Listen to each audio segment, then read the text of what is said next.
地面竟然波涛汹涌地动了起来，下方似乎一个庞大生物正在缓缓移动。小镇村民见状一片惊恐，都纷纷跑回家里，只有一头牛还在悠闲地吃嫩草。只见下一秒，一个深渊巨口破土而出，瞬间将其吞入腹中，接着又钻入地下没了动静。原来这头庞然大物是一头惯犯，平时会隔三差五的袭击牲畜，当然人也不放过。长期以来，小镇上的人日渐稀少，大部分幸存的人也都选择搬走。而今天阿伟带着小可爱刚好路过这里，在酒吧遇到一个身穿盔甲的男人，阿伟还庆幸终于找到族人，却不料下一秒，男人直接摘下头盔，露出了帅气的脸庞，这一看就是个冒牌货。因为曼达洛的禁令就是不能让别人看到自己的样貌，不然就会被整个家族所不容。阿伟想到这里，还以为对方杀了自己的族人，所以迫不及待要送男人上西天。正在这时，地面突然剧烈震动，原来是怪物又来小镇寻找食物。看到这里，男人希望阿伟帮助铲除怪物，还说盔甲是用物品和甲瓦人所换，事成之后便可以交给你。阿伟听完后果断答应。接着两人骑着电驴前往怪物洞穴，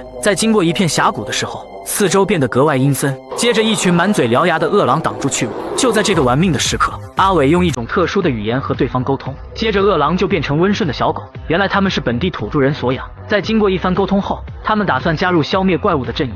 看来不铲除这个隐患，附近所有的居民都永无安宁之日。转眼间他们来到怪物洞穴，土人打算用一头老牛当作诱饵，却没想到自己丢掉了性命。怪物接着又退了回去。众人见状打算回小镇，用班萨牛运来炸药，将怪物炸得粉身碎骨。趁着巨蟒熟睡的功夫，众人开始在洞口忙碌起来，有的负责挖坑埋炸药。为了确保万无一失，他们还架起庞大的弩箭。就这样，在1个多小时的忙碌下，一切工作准备就绪。大壮接过引爆炸药的开关，接下来将迎来激动人心的一刻。只见3个村民走上前，对着洞口大喊大叫。很快地面有了动静，巨蟒被吵醒，冲出洞穴。几人见状撒腿就跑，稍有不慎直接会被吃掉。四周的弩箭手见此场景，直接打出带有绳索的长矛。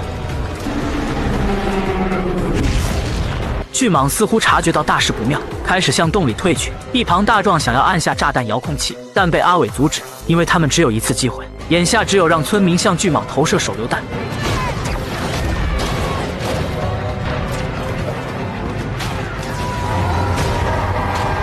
就这样，在一波疯狂的操作下，巨蟒彻底被激怒，开始向人群冲来，还时不时吐口水。而巨蟒也成功进入定时炸弹的攻击范围，下一秒按下开关。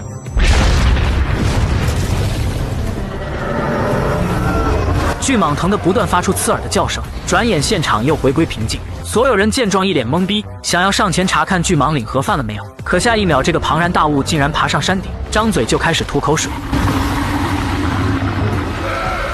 众人见状开始疯狂逃窜，顿时间死伤惨重。阿伟和大壮驾驶飞行背包靠近怪物，用枪疯狂攻击他的眼睛。很快怪物的注意力就被吸引过来，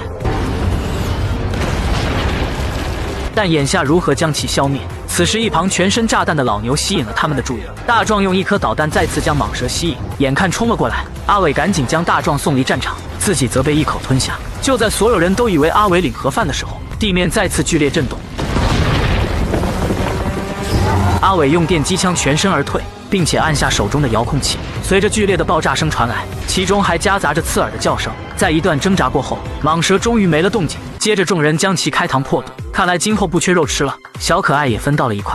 大壮在将盔甲归还后，两人后会有期。阿伟带着小可爱骑着电驴离开，却不料必经之路一伙强盗正在布置陷阱。在这片荒无人烟的沙漠上，他们已经很久没有营业，殊不知这样的做法会赔上小命。只见他们拉动缆绳，阿伟骑的电驴瞬间翻了车，如果再开快一点，应该能直接起飞。阿伟凭借飞行背包安全落地，还没喘息的机会，几个强盗上来发动了攻击。阿伟这边还能应付，关键一个彪形大汉正在逼近小可爱。阿伟想要开枪，却被对面用砍刀挡下。接着他们便开始了玩命的打斗，对面应该练过，阿伟1打2很难应对。只见彪形大汉正准备开火，阿伟找准机会，用绳索将枪拉过来，轻松拿下双杀。好一个队友送来的神助攻！当再次站起来的时候，彪形大汉抱着小可爱当人质。阿伟见状，赶紧让对方冷静，只要不伤害孩子，旁边不远处的所有家当你可以随便拿。对方仔细打量一番，偏偏看上阿伟的飞行背包。当拿到后，彪形大汉开心的不知所措，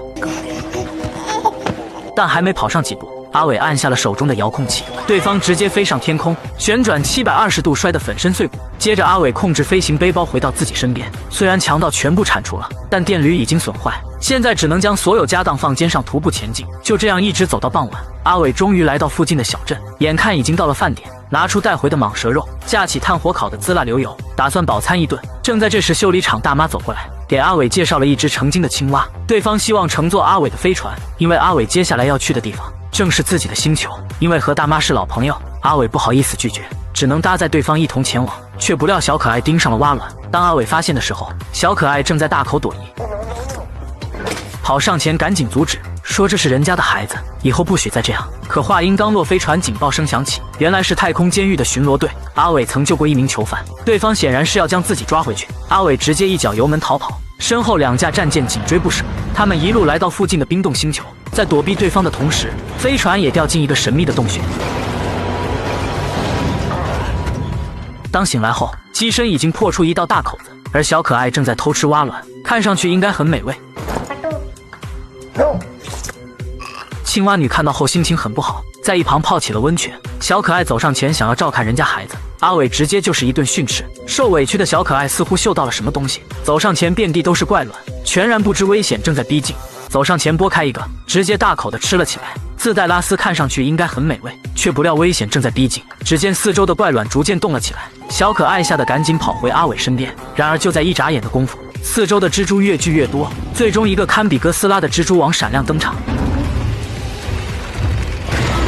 阿伟见这是玩命的节奏，赶紧叫上青蛙女拼命逃离。蜘蛛大军在后方一拥而上，因为刚才小可爱吃掉了他们的兄弟姐妹，现在必须让对方血债血偿。幸好蜘蛛王的体型过于庞大，不能进入狭窄的隧道，不然阿伟他们连挣扎的机会都没有。眼看后方无数蜘蛛就要追上来，危急时刻，青蛙女用出大招蛤蟆扑食，阿伟则抛出几颗定时炸弹，将蜘蛛王炸得不省人事。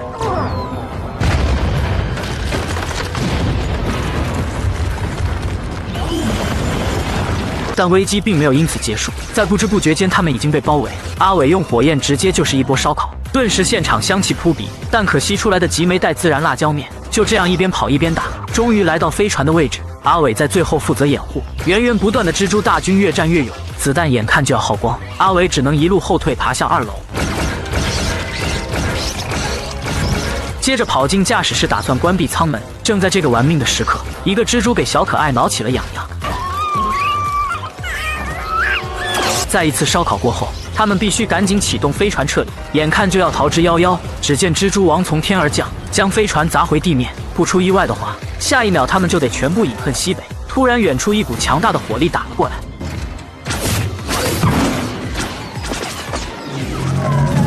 阿伟还一脸懵逼，难道在这个鸟不拉屎的地方还有其余人？走出来一看，原来是之前追捕自己的2名狱警。对方声称阿伟虽然在太空监狱救过1名囚犯，但同时还帮他们抓住3名罪犯。2件事情算下来，就算是互不相欠。在对方走后，阿伟凭借多年的驾驶技术，让破败不堪的飞船成功升空。却不料他们要去的星球才是真正的地狱。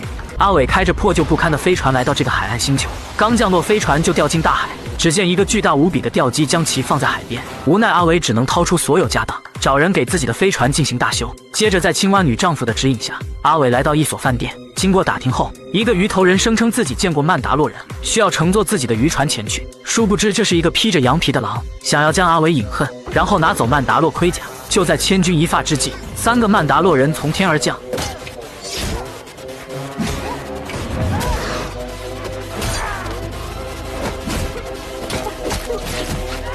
凭借开挂般的战斗力，对面全部饮恨西北。接着打开笼子，救下了奄奄一息的阿伟。得知小可爱刚被怪物吞下，其中1人直接扎进水里。随着下方传来几声枪响，小可爱成功被救了上来。幸好有弹壳的保护，小可爱只是吓得有点懵逼。阿伟异常兴奋，因为庆幸找到了族人。可正在这时，对面3人同时摘下头盔，懵逼的阿伟更加懵逼。原来自己又遇到了冒牌货。女人否定了这样的说法，声称自己也属于曼达洛种族。而他们的不同便是能够摘下头盔。据最新情报，帝国残余势力正在蠢蠢欲动，打算将剩余的曼达洛人赶尽杀绝。所以他此次来的目的，就是想和阿伟联手，抢在帝国之前劫取他们的一艘装满武器的飞船。但阿伟的任务是送小可爱去武士团，家族的存亡也不能不管。于是阿伟先将小可爱交给青蛙女一家照顾。看到眼前的一幕，小可爱恐怕又想大吃一顿。转眼阿伟4人已经凭借飞行背包追上飞船。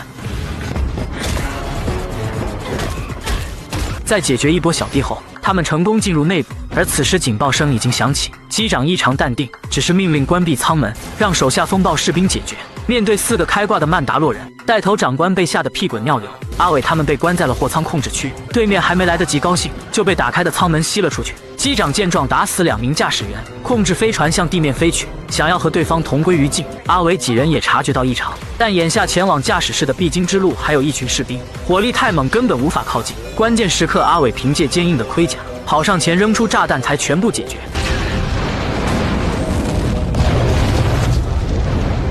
当来到驾驶室后，飞船即将扎进大海，来不及犹豫，他们赶紧硬拉操纵杆，最终有惊无险。在告别之后，阿伟接上小可爱，驾驶大修过的飞船，开始前往小可爱家族所在的星球。飞船在途中出现故障，由于空间狭窄，小可爱接手了这项重任。面对断裂的电线，自己差一点就被变成烧烤。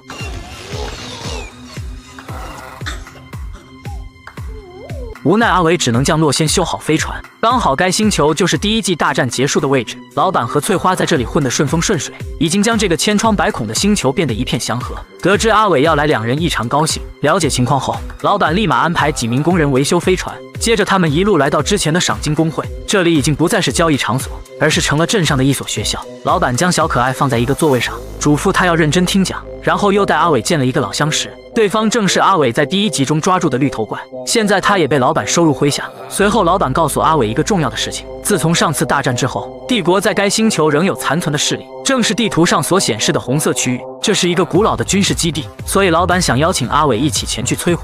阿伟痛快答应，反正飞船正在维修，暂时也走不了。很快他们就一路狂飙赶到目的地，阿伟驾驶背包一飞冲天，将1名守卫丢下来，摔得粉身碎骨，同时打开大门。当来到上方汇合的时候，几名守卫全部饮恨黄泉。接着他们又来到控制室，在解决工作人员后，得知基地下方有一个火山，只要将上方的冷却剂排空，基地自然会全部被岩浆烧得渣都不剩。将设备一波操作后，预计基地还有10分钟就会彻底被毁。在慌乱中，几人看到震惊的一幕，一排排水箱中全是活体标本，这哪里是军事基地，分明就是一个丧心病狂的实验室。帝国之所以想要得到小可爱，应该是复制其中的超能力，经过实验成为他们杀戮的机器。正在这时，4周的部队赶来支援，双方直接进行了一波疯狂的火拼。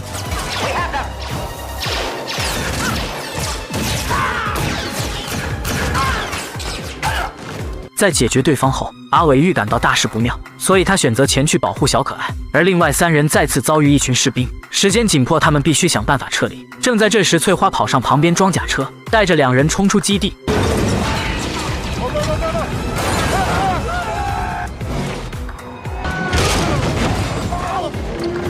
几个士兵骑着电驴就追了上来，这驾驶技术实在有点不堪入目。老板调整炮筒位置，成功解决一个，剩下的2人见状选择左右包抄，开始攻击驾驶室。翠花强行变道划过旁边山体，将其直接变成烧烤。最后一个气急败坏，爬上车顶想要安装定时炸弹，幸好老板调整炮筒及时发现。在化解眼下危机的同时，基地也发生爆炸，并且几架战斗机陆续升空，开始追着几人疯狂火力输出。危急时刻，阿伟驾驶飞船出现，在经过一波开挂般的操作后，对面被全部击落，但他们来不及高兴，因为帝国安排的奸细已经在阿伟飞船上安装了定位设备，接下来发生的一切可能都会在对方掌握之中。这个女人你可真惹不起，凭借手中的光剑削铁如泥，分分钟就能灭掉上万人的存在。然而她的悬赏金高达1个小目标，因此也有很多人冒着生命危险想要抓住她，但最终一个都没成功，在不知不觉间就被送上了西天。接着女人来到城门口，告诉里面的人，1天后这里将变成鬼城。首领被吓得一脸懵逼。然而就这样一个恐怖的星球，毫不知情的阿伟来到这里，受到首领的热情迎接。对方希望阿伟帮他们铲除这名绝地武士，事成之后赐予眼前这根长枪作为答谢。阿伟并没有说话，只是经过对方指引，走入诡异的密林，拿起哈勃望远镜观察一下四周。没想到女人从天而降，阿伟被打得措手不及，还好有曼达洛盔甲，接着用火焰拉开距离，顺势扔出绳索将对方缠住。女人纵身一跃，反而将阿伟吊起来，轻松化解危机。阿伟连忙说出对方的名字，女人这才停止攻击，赶忙说旁边的小可爱也是绝地武士。女人顿时露出似曾相识的表情，并且利用家族的超能力互相进行了沟通。得知小可爱的名字原来叫格罗古，阿伟一脸懵逼，直接叫了一句 Grogu。接着女人说，小可爱出生在家族的绝地圣殿，从小就受到皇室待遇，直到和帝国大战之际，在逃难中和家族走散。现在她一直没受到过训练，也就导致超能力在慢慢流逝。第二天，女人就对其进行了测试，先是将石头送到小可爱手中，但小可爱一副爱答不理的样子，直接将石头丢到了地上。当阿伟拿出他最喜欢的圆球，小可爱顿时吸走。看到眼前的一幕，女人很失望，因为小可爱已经对阿伟产生依赖，同时伴随着恐惧，这会葬送成为一名绝地武士的潜力，所以女人拒绝成为小可爱的导师。阿伟知道对方目的是铲除小镇几十名残存的帝国势力，从而解放城内的百姓。于是阿伟说，我可以和你联手，不过事成之后你要带走小可爱，并且好好训练她。女人犹豫了片刻，但还是答应下来。很快他们展开行动，女人纵身一跃跳上城楼，和对方一群小弟打了起来，轻轻松松用光剑挡下所有子弹。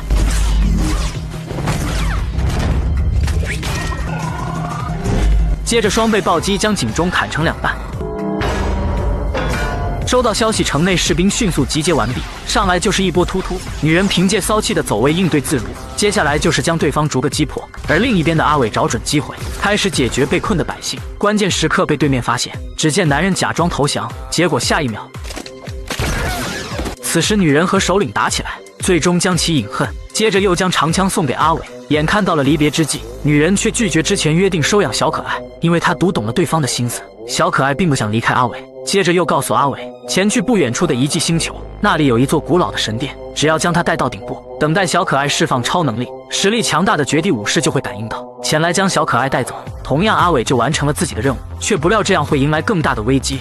阿伟驾驶飞船来到这个遗迹星球，并且找到绝地圣殿的详细位置，但顶部空间有限，阿伟只能将飞船停靠在山下，然后带着小可爱前往圣殿顶部。这里有几根站立石柱包裹而成，像极了星战版的五指山，中间有一颗刻满符文的圆球。阿伟接着将小可爱放上去，等待他释放超能力，呼唤强大的绝地武士。可小可爱似乎有点懵逼，还以为阿伟带他来这里看风景。正在此时，一架飞船从上方划过，阿伟意识到大事不妙，所以想带着小可爱赶紧离开。可就在一转眼的功夫，小可爱已经释放了超能力，只见被一个无形的光墙围在其中。阿伟走上前，直接被打飞100米。接着阿伟爬起来呼唤小可爱停下来，可小可爱似乎没听见，完全没有反应。阿伟见状，只能前去拖住到来的敌人，没想到对方直接走上前，摘下帽子露出帅气的脸庞。阿伟站在原地一脸懵逼。光头说是来要回属于自己的曼达洛盔甲，自从在沙漠和当地村民击杀巨兽的时候，就一直在背后跟踪你。此时阿伟心里暗自窃喜，只要不是伤害小可爱，一切都好办。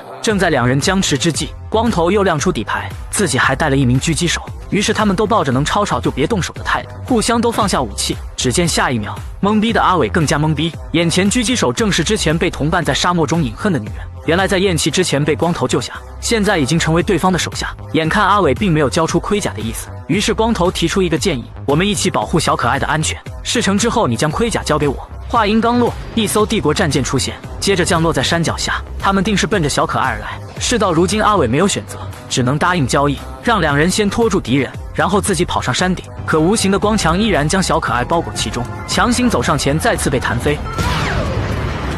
下方两人已经和帝国士兵打了起来，面对绝对的数量优势，他们决定打一场游击战。光头拿出近战武器，挥舞起来，打得对面毫无还手之力。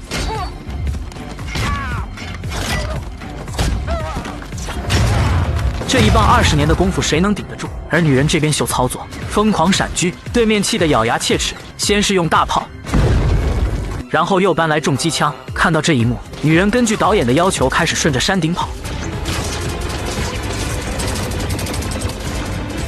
对面虽然一波操作猛撸，但始终对着下方疯狂瞄边。女人一看给你机会也不中用，索性又躲了起来。面对小钢炮的轰炸，旁边岩石似乎马上就要滚落。女人见状，用出洪荒之力，将石头直接推了下去。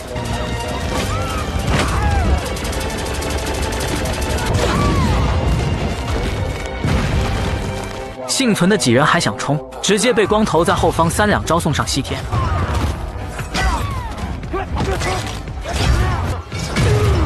但他们还没来得及高兴，第2艘帝国战舰出现，看来今天要打一个持久战。此时被能量击晕的阿伟也醒过来，并且第一时间加入战场。凭借一身坚硬的盔甲，简直就是战场上肉盾般的存在。眼看围上来的士兵越来越多，突然几颗定时炸弹从天而降，顿时让对面领了一波盒饭。原来是光头穿上了曼达洛盔甲，瞬间就像开了挂一样，打得一群小弟屁滚尿流。幸存的人跑回飞船，迅速开始撤退，却不料这才是噩梦的开始。只见一颗更大的追踪导弹从天而降，直接将阿伟的飞船炸成废铁。看到这一幕，三人不知所措，光头一飞冲天前去查看情况。在朦胧中，阿伟用紫外线看到一艘帝国巡洋舰，里面至少有一位将军亲临现场。看来帝国要抓到小可爱也是花了血本。此时小可爱已经完成对同族的召唤，虚弱昏睡在原地。阿伟下意识赶紧前去保护他，而帝国巡洋舰里的这位将军正是和阿伟在第一季最后一集中对战的大反派。原来当时战斗机被击落后，他并没有领盒饭，现在卷土重来。只见他命令4个红眼机器人直奔小可爱飞去。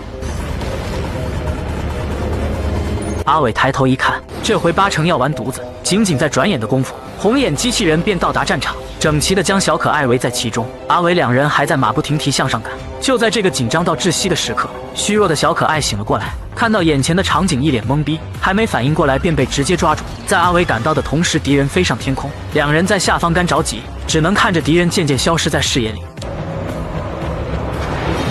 正在此时，驾驶飞船的光头追了上去，打算前去抢回小可爱。当看到空中的帝国巡洋舰，直接怂了。如果选择硬刚，只有死路一条，所以他决定返回从长计议。在敌人走后，阿伟在飞船被炸毁的位置异常失落，看着烧焦的残骸，阿伟将一个铁球捡起来，因为这一直是小可爱最喜欢的玩具。经历了这么多，他早就将小可爱当成最至亲的存在，但眼下他又有什么资本和帝国对抗？好在另外两人都很仗义，他们决定帮助阿伟救回小可爱，就当是旅行之前的交易。而帝国巡洋舰这边，只见将军身穿披风，迈着骚气的步伐前去查看小可爱。打开门，顿时一脸懵逼，小可爱正在用超能力对着2名士兵发泄自己的情绪。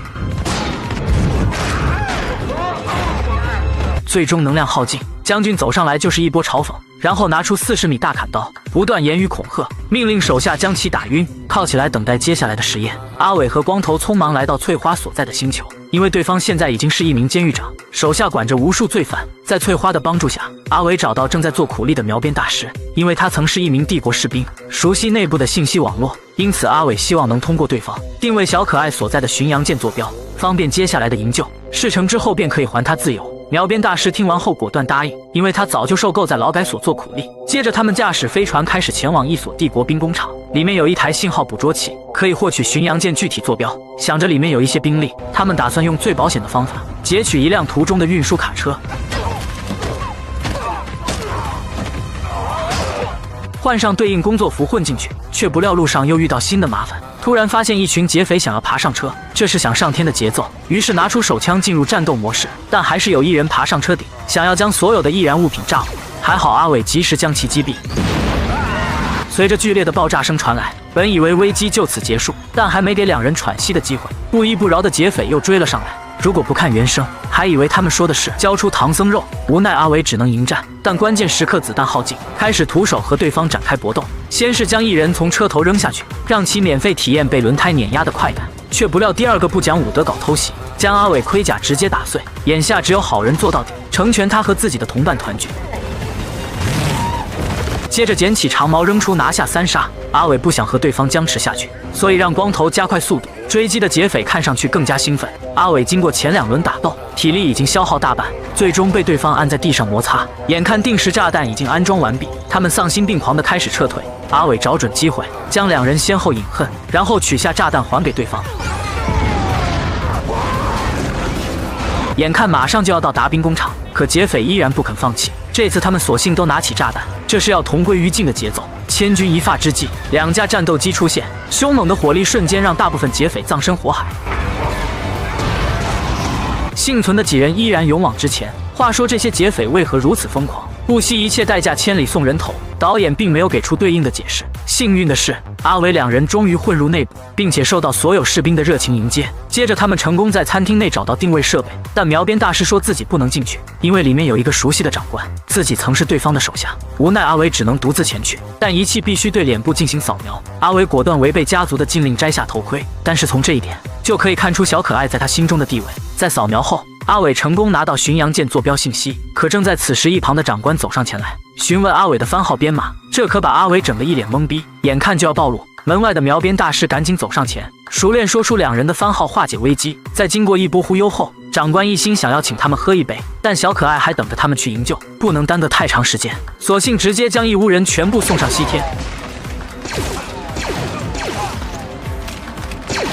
声音很快吸引来门外的士兵，接着从窗户逃离。翠花两人用狙击枪在外围掩护，光头则驾驶飞船在顶部接应。虽然整个过程异常凶险，但还好他们最终成功逃离。最后，苗边大师用狙击枪打爆运输卡车，让现场化为一片火海。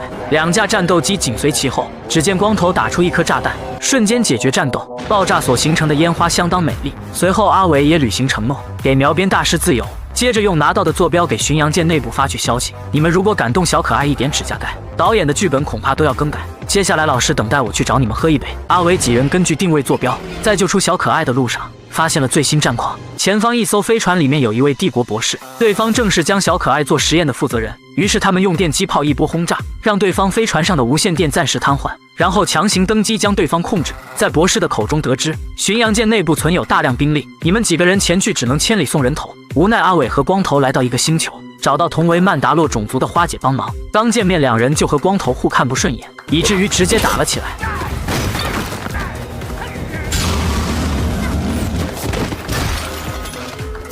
当得知要对付帝国残余势力，双方果断冷静下来。要知道他们在完成任务的同时，还能够得到一艘巡洋舰，里面各种先进武器一应俱全，说白了就是现实中的航空母舰。这样他们就能夺回属于曼达洛种族的母星。如此千载难逢的好机会，他们立马对巡洋舰内部做了详细的分析。在博士的口中得知，内部充足的兵力并不是最大的威胁，关键还有一个排的武装机器人，这些家伙才是最难缠的存在。他们被分配在货舱区。得知这些信息以后，众人打算兵分两路。首先在进入巡洋舰视野范围内后，他们需要演一场戏，假装博士搭载的飞船正在遭到敌人攻击，这样内部就会派出战斗机前来支援，然后找准机会冲进去，一波操作天衣无缝。就这样，里面的人还没反应过来，花姐4人率先便展开屠杀。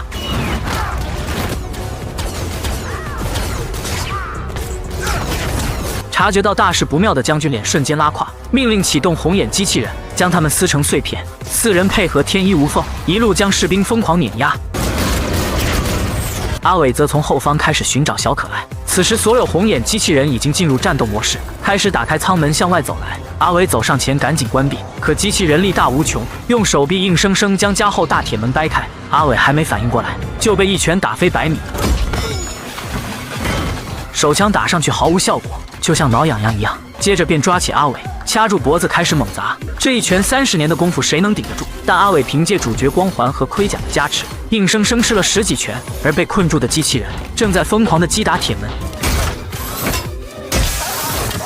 危急时刻，阿伟喷出火焰，虽然没给对方造成明显伤害，但被甩飞赢得了喘息的机会。眼看要速战速决，用长枪刺入对方脖子，这才将其饮恨领了盒饭。接着又打开舱门，将剩下的机器人全部吸出去。要知道这可是几10个小目标，而花姐几人已经打入总控制室。阿伟也成功找到小可爱，将军拿着砍刀就在旁边，看样已经等候多时。一旁的阿伟迫于担心小可爱的安危，所以只能放下武器。将军说自己手中可不是一把普通的剑，他可是曼达洛种族权力的象征，拥有它就可以继承王位。难道你不想要吗？阿伟表示自己没兴趣，只想要回小可爱。将军听完后竟然答应，因为他已经得到小可爱的血液，满足了做实验的需求。但阿伟必须带着他马上离开。从此以后，双方的恩怨一笔勾销，井水不犯河水。阿伟小心地走上前，却不料老头子不讲武德，从背后突然发起攻击。